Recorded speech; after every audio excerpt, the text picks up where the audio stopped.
Okay, a little update for you. We got slowly making a little progress. We have a little bit of time today to work on this. So we got the throw bearings back in, the new clutch lever, which is what failed, this metal rod right here, and the gray part out here, this part that I painted. It's not quite the same color as the original transmission. You can see it, the Kubota changed their transmissions, and there are two colors. The orange they kept, and this color here, they call it blue. It's now gray, so that's what I used. That's in. I got a little more cleaning to do. I want to clean this shaft here. You see all the rust and packed in mud and dirt.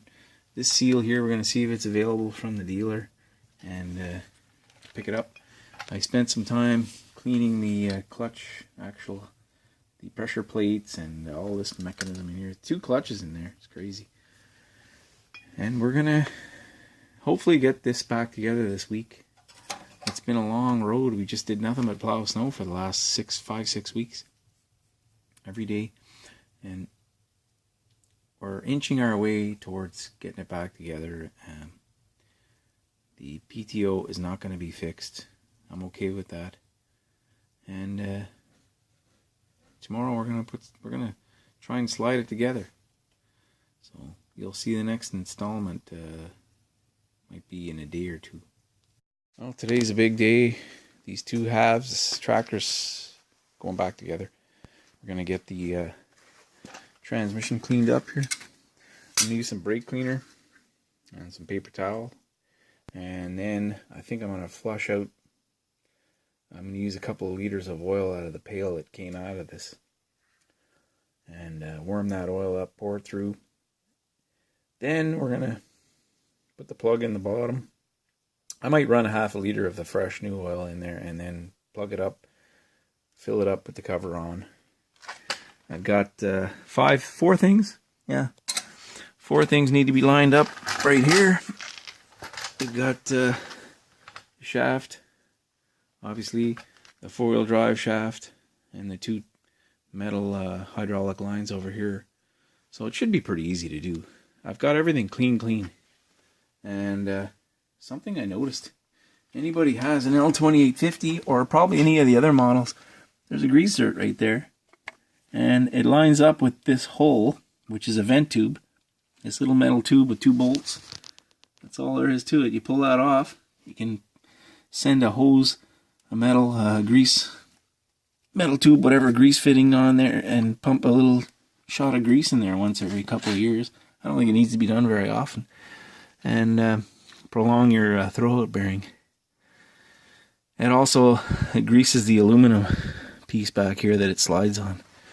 So there's 2 places the grease goes, and that's probably something. It's not in the book. Can't find it anywhere. So here's the pail of oil that came out of there. There's full 20 liters. There's way over 20 liters in that. I'm going to scoop maybe 1 liter or 2 liters off the top. Probably pretty clean oil. And we'll use that to flush out that transmission. So here's the book. Operator's Manual. Kubota.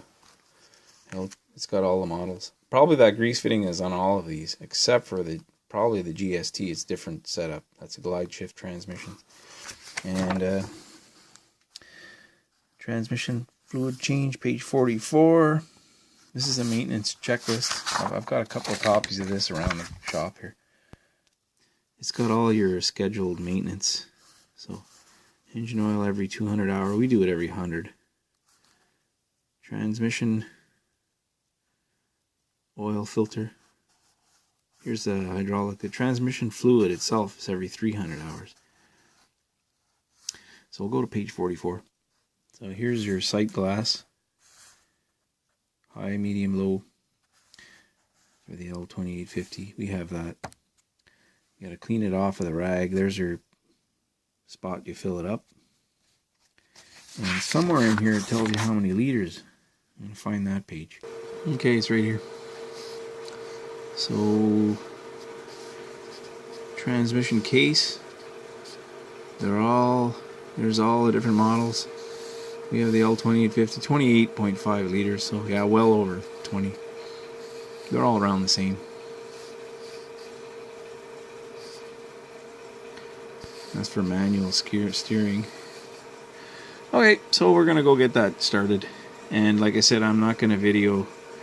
I think there'd be just too many choice words trying to put that together, and I'll come back when it's in one piece again. Okay, it's back together.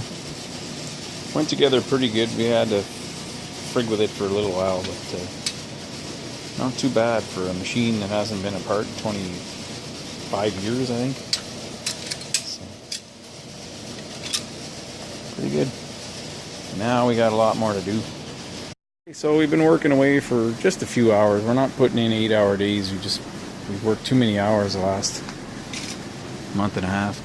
Alright, so our two small hydraulic lines are hooked up. These two. Steering shaft here, it's hooked up. And I'm going to have to change that filter. Last time it was $27.50, so we're past due on the oil and the filter. We got a long way to go. A lot of sheet metal to put on, but there's something interesting on the other side. So there's what we had to change, is that clutch lever. And when I line up this, look where the old hole is. So that lever was way ahead by looks like maybe half an inch. And I can't push this ahead. It won't budge. So I gotta adjust that clutch. I think that shaft inside there was broken. The fail point was probably cracked, and this lever probably started to bend forward a bit, and we had to adjust the clutch back. Has to be, because it's the exact same part. There is a possibility this was welded in a different location, slightly different, than the original piece, but everything it's on it, probably done in a jig. That's probably not the case. So I've got the big hydraulic return line hanging in the paint booth. You're gonna laugh at my paint booth. So here's the paint booth. This is the return line. It was rust all over, so I just decided to go ahead and sand it down with one of those flat discs. And I gave it a coat of really good quality etching primer, and then I got some cheap black paint here, gloss black. I don't have the right color. Something I forgot to pick up at the dealer last time I was there. I knew I needed a can. It'll be black. I'm not too worried, as long as it doesn't. I think the rust was eventually going to make a hole in that. And I got a fan going at the other end of the shop in a window. You can see all the fumes going right out the door. So this is what I do sometimes. Small parts. If it wasn't so cold, I could do a big part. I could do it outside and then just carry it in here. Yeah. Works for me. And I'm just hanging on this shelf up here.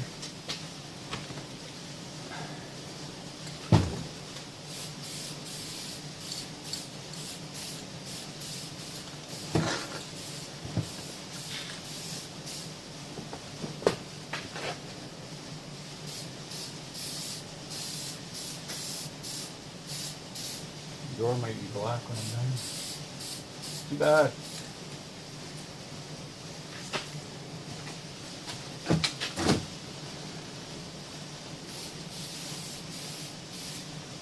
I'll give that 3 coats. And that's going on tomorrow. So. Yeah. I also picked up 2 pails of this fluid this morning. April, never heard of it. It's TDH, so it's got Kubota on the label here. Kubota, Massey Ferguson, John Deere, Landini, Minneapolis Moline. I see white there, white at the end, Oliver. Case, Heston Flat, never heard of it. Deuce Alice, Ford. So there we go. Okay, so I adjusted this back. There's a little nut, lock nut you gotta loosen. And then I just slid the pin in. There's no cotter pin in there yet. Oh yeah. That's the way it's supposed to work.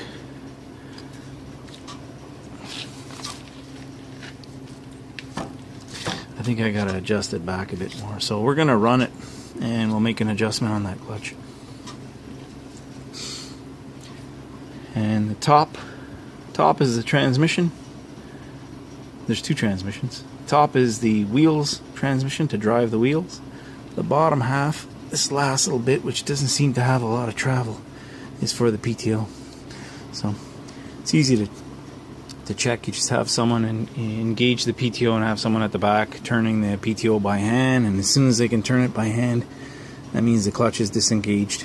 They let it go, they can't turn it, so it's working. But we're not going to use it anyway, and the more we put this together, the more I'm starting to realize we probably won't have time this spring to go ahead and pull it down to this point again. So I'm a little annoyed. The sun's coming right, something's coming right in. Yeah, there's a little beam of sunlight coming in, messing up my lens. Yeah, I have this sinking feeling that this is probably not going to get the tranny rebuilt in the spring, but I can live with that, as long as we have it for load and salt. And if I owned it, I'd be doing it. I'd just do it, go ahead and do it. So, but I don't own this tractor. Okay, so let's get another coat of paint on that. Okay, well, I threw some wood in the fire. It's not that cold out, but yeah, we'll start again tomorrow. That's it for today. Next day now, the black tube is installed. We got a new oil filter for the transmission. We did some running around today. We're going to pull that vent tube off, get in there and grease that throwout bearing. I totally forgot to get a fuel filter, which should be done because when the cab's on, this is really hard to get at. And we ran it today, and we moved it forward and backwards, and it works fine, that clutch. So really happy about that. That was really good feeling to see that move forward and back. PTO clutch, it's kind of doing something weird, but I think it might have always been like that. I don't know. We can't use the PTO anyway until that transmission's fixed. And the floor pans, we discussed what we're going to do about those. And I think I'm really pushing to do that transmission. So in the springtime, we're going to pull this, I think, apart to the point where it's at right now. Maybe even go further and redo a bunch of stuff. But you'll find out if we do that in the spring. Okay, over here, sorry about that yesterday. I didn't know I had such a bad angle with the camera. It's hard to... In here, the pin, this bracket right here, the hole was way up in front. So that's why I thought this probably was bent. So that got adjusted and put in. It seems to be working okay. And I think it's disengaging the switch, but none of the wiring is plugged in yet. We still have lots of work left to do. All these plugs need to be redone. Nothing is just hanging everywhere. Wiring and... Anyway, it shouldn't take very long to do all the wiring, but it's the sheet metal, and I got a few more things I want to fix on the loader before this goes back together. Little welding repair. I might do a video on that separately. Oh, there's something on the other side I forgot to show you. When you do disconnect the loader on this hydraulic, it's a valve. It's got to be positioned to the right spot because the hoses are not hooked to this, so there's no oil flowing through here. If you hooked a hose from here to here, you'd be okay, but there's nothing hooked up. So this allows the oil to bypass inside this block. Otherwise, you're going to blow something up. The pump is going to work until you shut the engine off. And the steering's connected all up. We're getting there. We could drive it right now like this. It would look like a rat rod, but... So I said I would do a video on bidding on a site like we have there. And we got out the contract. I don't think this is the whole thing, but I got out my micrometers because I'm not using them for anything else. And I was hoping I could use the 1 to 2 inch, but yep, we're dead on 1 inch there. So it's an inch thick. And I plan to go through that. It's probably going to take like 20 parts, but I'll skip through and we'll review some of the important stuff. Make a really boring video that you might learn something, but that's for another day. You know, YouTube changed the rules. Just on the 17th, they put out an announcement. We need 1,000 subscribers now to monetize our videos. Well, I was making $20 a month, so I wasn't covering too many bills, but here we are, 2018. It just seems like the little guy always wants to get pushed out. This whole contract is designed to push the little guy out. But the little guy can fight back if we all band together and teach each other what we need to know.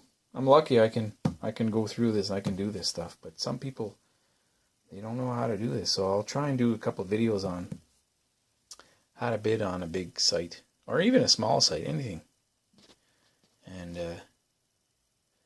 yeah, so that's what's up today. It's kind of disappointing about YouTube, but it's not going to change much for me. So as of February 20th, I think it is, none of my videos you won't see any more ads on them, so they won't be monetized. So the 25 cents a month I was making per video, it's gone. Thanks for watching.